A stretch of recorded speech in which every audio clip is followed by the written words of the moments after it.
Et après aussi aux activités quand il y a dans la vallée aussi. Sympa, donc je me beaucoup ici. Le cadre il est magnifique, donc. Et ils vendent bien. Ils vont bien. Moi je dis, c'est notre. On a envie d'être embauché là. Hein. Non, si on l'embauche pas, je ne sais pas. C'est notre ambassadeur. Moi je m'appelle Rebecca. Je viens de Barécan, que je connais déjà. Qui travaille au resto, à la cuisine, au espace vert. C'est les salariés. Les salariés. Tous les salariés de la PREH qui viennent manger dans un espace commun. C'est une cantine collective. Et même aussi, je sers les personnes comme Olivier.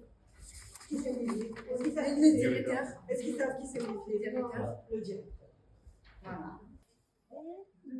D'exploiter la chapelle et le restaurant, on va dire, interne, notre cantine, si vous préférez, est servi de l'autre côté et on s'en sert comme restaurant d'invitation pour former au service du restaurant. Le travail, c'est comme un atelier autonomie.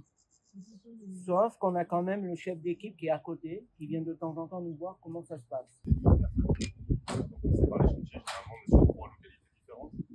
Et donc on dépend, nous notre travail dépend beaucoup de la saison. Donc en fait on fait des choses différentes en fonction de quand est-ce que c'est dans l'année. On a une grosse session actuellement qui va arriver sur tout ce qui est débroussaillage, entretien des stagiaires. Parce que entre pluie soleil, ça ne fait que pousser. On sort d'une belle saison d'olives. On a une belle récolte cette année, c'était très, on a bien produit, c'est quelque chose qui est satisfaisant. Et donc voilà, nous, après on a plusieurs domaines, comme vous dites, il y a des broussailles, on a l'entretien de voirie, on a beaucoup de taille aussi, les fruitiers, les arbres, on s'occupe des arbres, ça peut être du jardinage aussi. Faire des gâteaux.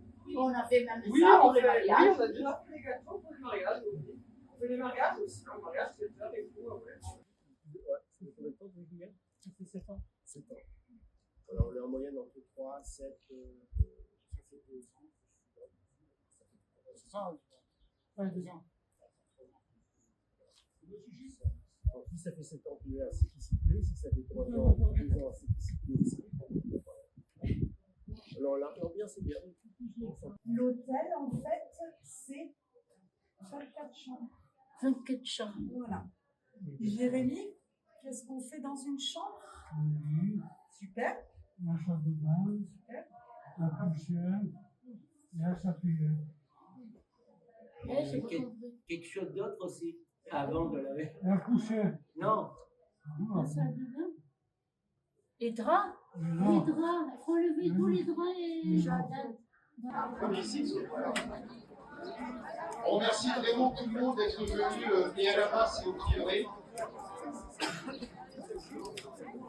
Vous êtes venus de loin. Il y a des personnes qui sont vraiment très loin, des personnes qui sont plus proches. Et au moins, vous avez pu visiter l'établissement de la masse, peut-être. C'est bien. Ouais. Nous avons dit les activités, nous avons dit expliquer le métier, super. Là, on vous a montré sur le prieuré les métiers de l'ESAT, les métiers aussi du centre d'habitat. Et aujourd'hui, spécialement, on va inaugurer le food truck qui est tout neuf, donc il n'a jamais servi, c'est la première fois. Je vais laisser la parole à M. Ducombe, le directeur général, et à la Fondation Paris de Monaco qui nous a aidés à financer ce food truck. Merci Olivier, bonjour à tous, bienvenue, merci de vous être déplacés aussi nombreux pour nous accompagner aujourd'hui.